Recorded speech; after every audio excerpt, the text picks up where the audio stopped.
to the Breakthrough Podcast, where great candidates finally get the recognition they deserve. Did you know recruiters can discover your profile before you even submit an application? Today, we're diving into how LinkedIn shapes the modern job search. I'm your host, Maddie Morton, and I'm joined today by my friend and professor, Jim Redchurch. Jim, thank you for being on the show. Thanks for having me, Maddie. Good to see you again. Yeah, of course. And Jim, would you like to tell us a little bit about yourself? Sure. I've been teaching creative writing and literature here at BYU, Idaho for about 23 years, and I love it. That's awesome. You know how fun it can be. You were in my creative writing class, and I love to see the students' enthusiasm for creativity, working with words, finding where they can publish their work, and so on. And it's very fulfilling. It's fun. For sure, and that class was a lot of fun. I know I still apply the steps even today in my spare time. So thank you so much. Yeah. Awesome. And so, Jim, as we're going over LinkedIn, and in your experience as a professor, and the job market can become more digital and platforms like LinkedIn gain more attention, I'd love to hear your thoughts on how students should approach that space, or if there's other different routes that recruiters tend to go off of besides LinkedIn. Okay, good question. Well, I think that a lot of English students, at least, are sometimes a little reluctant because they tend to be introverts. You know, that's maybe an overgeneralization, but many writers, they might feel uncomfortable doing that kind of networking or putting themselves out there in that way. But I will say, I think it is essential. And they've got to just sort of overcome that fear and just make an account, put your face on it, put your work on it, and just start trying to connect with other writers, readers, and even if it makes you uncomfortable, I think it's worth, because you never know for sure what will come from it. You might end up making some connections that. Well, and it sets the first impression too for recruiters. Right, and it gives people a place to land if they start searching for information about you or something. For sure. And then they have some contact information there. So, I do think it's worthwhile. It's worth going for it and not being afraid. And honestly, that just takes the first step too, is just going for it. Has there been any examples of like maybe bad profiles that might kind of distract the recruiter or kind of give the wrong idea if the profile is outdated for kind of almost seeming like a closed-off book for recruiters to want to take that first impression? Yeah. I think I should admit I've never done any hiring through LinkedIn, but just as I'm browsing it for my own purposes, one thing that I think would be a red flag is if there is no photo. Some people don't like to put a photo of themselves online or something, but when I see a profile without a photo, it makes you wonder, like, is this person really committed? How serious are they? Or is it robotic? Job? Yeah, is it a bot or something? So having a nice profile photo is helpful. I think that's important. I think it's also nice to have some links.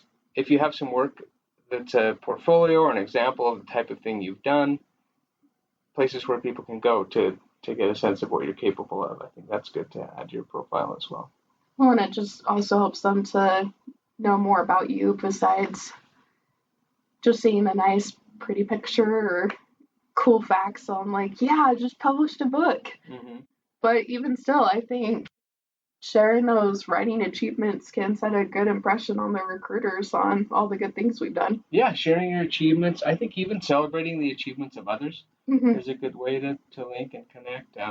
Sometimes it can also feel awkward sort of boasting your own achievements, but that's not the only way to connect with people. I think it's good to celebrate what others have done and repost their successes and comment and engage with good things that you see other people doing. Well, and that's just all it's about, is having good impressions, and we always want to be a good friend, so be grateful for all the things they've done too. My brother's an entrepreneur and he uses LinkedIn quite a lot for his business, and One thing I like about his approach is he doesn't see it as just a platform to sort of connect with people's profiles, but actually a way of connecting with other human beings.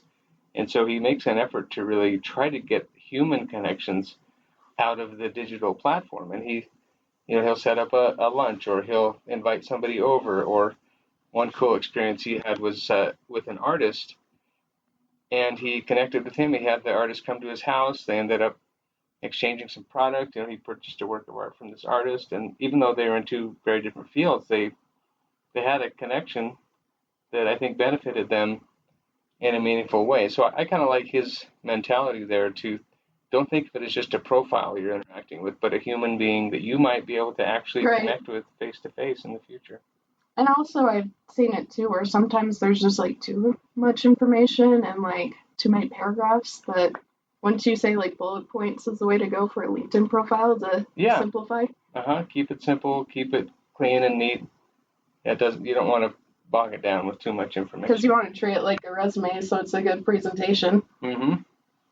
Yeah. And I've seen great examples of that too with LinkedIn, where I actually had a job interview one time for one of the writing jobs I didn't get, but it was cool because a recruiter reached out to me. And I think that's why I've also like to keep mine updated, is I want to set the impression right.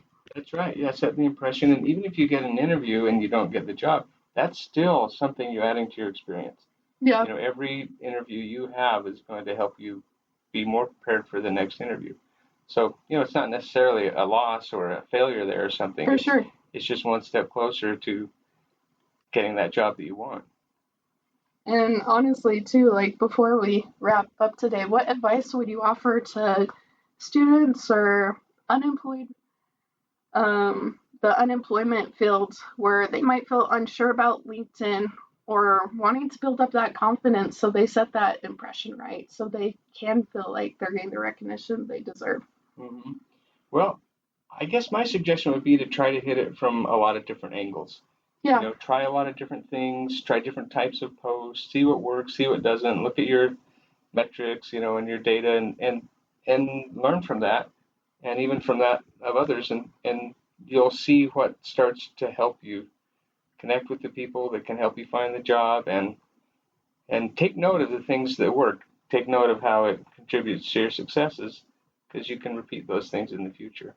For sure. Thank you so much again for sharing your insights, Jim. And thank you, everyone, for tuning into the Breakthrough Podcast, where we explore the tools and strategies that help great candidates stand out. Until next time, keep building, keep networking, and may you receive the recognition you deserve.